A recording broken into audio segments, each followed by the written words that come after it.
বিনম্ৰভাবে অনুৰোধ জানাইছো যে মুসলমানক যিখিনি মৰম বৰ্তমানে প্ৰমোদ বড়ো ডাঙৰিয়া কৰিলে আৰু 5টা টিকট দিলে 40% ল'ৰাবিলাকক কমিটিৰ ভিতৰত ৰাখিলে উদালগুৰিত 2টা ভাইস প্ৰেসিডেন্ট দিলে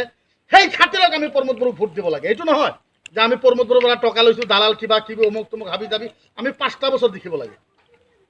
17 বছৰটো চালে আপোনালোকে যদি 5 বছৰৰ পিছত প্ৰমোদ বড়ো ডাঙৰীয়া যদি বিপিএফৰ নিচিনাই কৰে বা বিজেপিৰ নিচিনাই কৰে আমি ট্ৰেক্টৰ টুকলা বান্ধি ব্ৰহ্মপুত্ৰত পাক মাৰি দিম কি কথা আছে এইটোতো নহয় যে আমি ট্ৰেক্টৰ কৰিবই লাগিব 5টা বছৰ সুযোগ দিব লাগে তেওঁ যেহেতু আমাক সহায় কৰিছে তেওঁ যেহেতু আমাক মৰম কৰিছে সেই মৰমৰ ফল আমি এবাৰ ট্ৰেক্টৰক ভোট দিব লাগে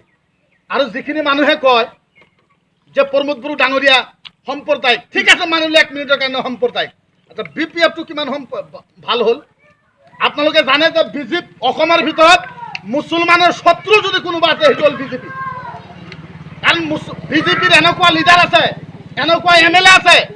বিজেপিৰ এমএলএ বিলাকে ডাইৰেক্ট কয় যে মুছলমান আতংকবাদী মুছলমান জিহাদী মুছলমান বাংলাদেশী মুছলমান আইএসএছৰ লিডাৰ ডাইৰেক্ট ওপেন বিজেপিৰ লিডাৰ সত্যৰঞ্জন বৰা কৈ আছে যে আজান বন্ধ কৰি দিব লাগে মছজিদ ভাঙি দিব লাগে কোরআন জ্বলাই দিব লাগে হাতিত জ্বলাই দিব লাগে গরু কাটা বন্ধ কৰি দিব লাগে হালাল জানোয়াৰ কাটা বন্ধ কৰি দিব লাগে এইখিনি তো বিজেপিৰ ভাগ্য বিজেপিৰ কথা ওপেন মঞ্চত কৈ আছে সাংবাদিকৰ আগত সেই বিজেপিৰ লগত তো প্ৰমোদ বড়ো ডাঙৰীয়া এলায়েন্স কৰা নাই সেই বিজেপিৰ লগত তো বৰ্তমানে বিপিএফৰ এলায়েন্স আছে বিপিএফৰ 3জনকৈ মিনিষ্টাৰ আছে ৰিহন দৈমাৰী আছে চন্দন বৰ্মা আছে প্ৰমিলা ৰাণী বৰ্মা আছে 3জন মিনিষ্টাৰ তেওঁলোকে আছে তেওঁলোকে যদি বিপিএফে যদি মুছলমানক ইমানেই মৰম কৰে ৰিজাইন দিয়ক আপোনালোকে বিজেপিৰ পৰা তাৰ পিছত আমাৰ তাত আহক আমি ভোট দিম আপোনাক কিন্তু যেটো বিজেপি মুছলমানক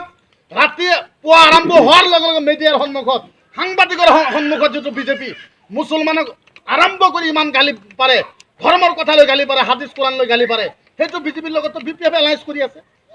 গতিকে প্ৰমোদ বড়ো যদি সাম্প্ৰদায়িক হয় বিপিএফ মহাসাম্প্ৰদায়িক হ'ব গতিকে মই আপোনালোকক বিনম্ৰভাৱে অনুৰোধ কৰিছোঁ আৰু এটা কথা আপোনালোকক কওঁ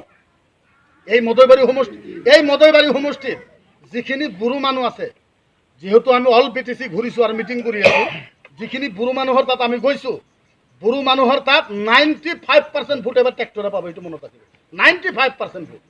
গতিকে জিতাটোতো 100% জিতিব গতিকে আমিও মাইনৰিটি এলেকাৰ পৰা ভোট দিব লাগে যাতে আমাৰ ক্ষমতাখিনি আমি পাওঁ আমাৰ বস্তুখিনি যাতে আমি ল'ব পাৰোঁ 5 কোৱাটোতো যথেষ্ট কৰিব গতিকে বিশেষ লম্বা নকৰোঁ যেহেতু